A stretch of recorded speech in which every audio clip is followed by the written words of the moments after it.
The moment you explain yourself, you lose. Let's start with the line that most people aren't ready to hear. If you're explaining yourself, you've already lost. Not morally, not intellectually, psychologically. Haters don't want the truth. They don't want context. They don't want clarification.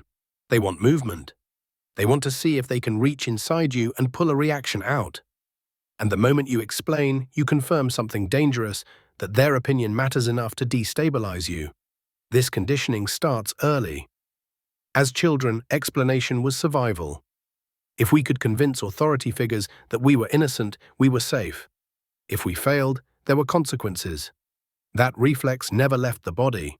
So now, as adults, when someone criticizes us, questions our motives, or throws a label at us, the nervous system reacts before the mind does. Heart rate spikes, words rush in. We explain. And in modern power dynamics, explanation is a weakness, because power does not belong to the most accurate person in the room. It belongs to the most unmoved. This is not a motivational idea, it's an observable pattern. Watch any high-status individual under attack. They don't scramble. They don't clarify. They don't rush to be understood. They pause. They let the accusation hang in the air, and the person who attacked them starts to unravel. Centuries ago, Niccolo Machiavelli understood this clearly. Power was never about moral correctness, it was about frame control. Whoever controls the frame controls the outcome. The moment you defend yourself, you step into someone else's frame. Their accusation becomes the courtroom. Their perception becomes the standard. You become the defendant. That is the trap. And most people walk into it willingly every single day. This is where people get it wrong. They think stopping haters means sharper comebacks, better arguments, more proof. It doesn't. It means refusing to participate. Silence is the first and strongest move. Silence is not passive. Silence is refusal. Someone says, "You're being incredibly selfish right now." The conditioned response sounds like this. "No, I'm not. I did this and that for you. I'm just tired." That response feeds the attack. Now watch the alternative. You say nothing. You hold eye contact. Your face stays neutral. You let the silence stretch. 3 seconds, 4, 5. The other person feels exposed. The human brain cannot tolerate unresolved social tension. So they start talking again. I mean, not always selfish. I just meant right now. You didn't argue. You didn't justify. You didn't explain. And yet the power shifted completely. Silence creates a psychological vacuum, and most attackers collapse inside it. When you speak, never defend. Sometimes silence isn't practical. When you do speak, the rule is absolute. Never defend. Defense signals insecurity. Deflection signals control. Examples. You're obsessed with money. Defensive response. No, I'm not. I just want security. Flagship response. You caught me. Tuesday's a gold coin day. You're arrogant. Flagship response. I prefer charmingly confident, but sure. You don't care about anyone but yourself. Flagship response. I'm working on it. I'll add you to the list next year. These responses aren't jokes. They are psychological dissolvers. They refuse to take the accusation seriously. Seriousness is oxygen. Remove it, and the attack dies. Agreement without shame ends the game. Haters expect resistance. Resistance validates them. So sometimes the most powerful move is agreement, without accepting the insult. You messed up this report. You're incompetent. Defensive response. I'm not incompetent. Flagship response. You're right. The report has errors. I'll fix it.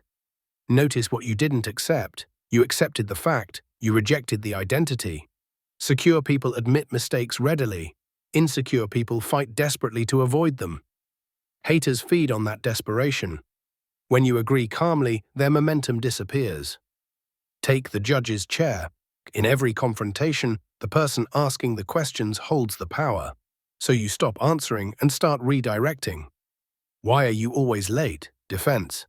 There was traffic. Flagship response. Why does my arrival time affect your mood so strongly? You're being ridiculous. Flagship response. What makes you feel the need to label it that way? You're not attacking. You're observing. You've stepped out of their imaginary courtroom and placed the spotlight back where it belongs, stopping haters online and becoming untouchable. Online, the rules are even more explicit. Haters want visibility. They want engagement. They want to drag you into a public explanation.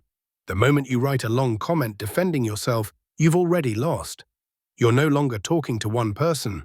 You're performing for an audience. And audiences don't reward explanations. They reward certainty. If you respond at all, keep it short and to the point. Interesting perspective. Noted. Appreciate the input. Then stop. No follow-ups, no clarification threads, no emotional tone correction. Silence after a short response is devastating online. If the accusation is absurd, lean into it once. You're only doing this for attention. Correct.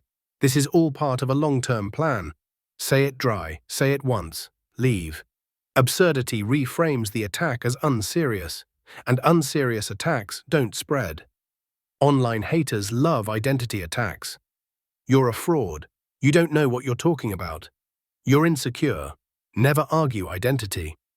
If there's a factual issue, address the fact briefly. You're right. I'll correct that. Ignore the label altogether. Haters only succeed when they press on something you haven't owned yet. If someone calls you selfish and it wounds you, there's unfinished business there. Once you accept your shadow, accusations lose their sting. A person who knows they can fail doesn't panic when failure is mentioned. A person who knows they have flaws doesn't protect an image. You cannot shame someone who has already accepted themselves. This is why true confidence feels untouchable.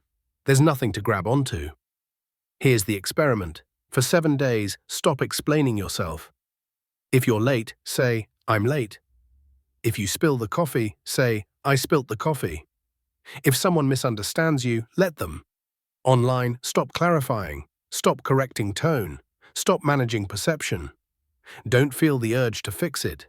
Let it pass. What follows is always the same. Confusion, distance, respect. Certainty is magnetic, and nothing signals certainty like a person who does not need to explain why they exist. You were never meant to win arguments. You were meant to be untouchable. Haters feed on explanation. Silence starves them.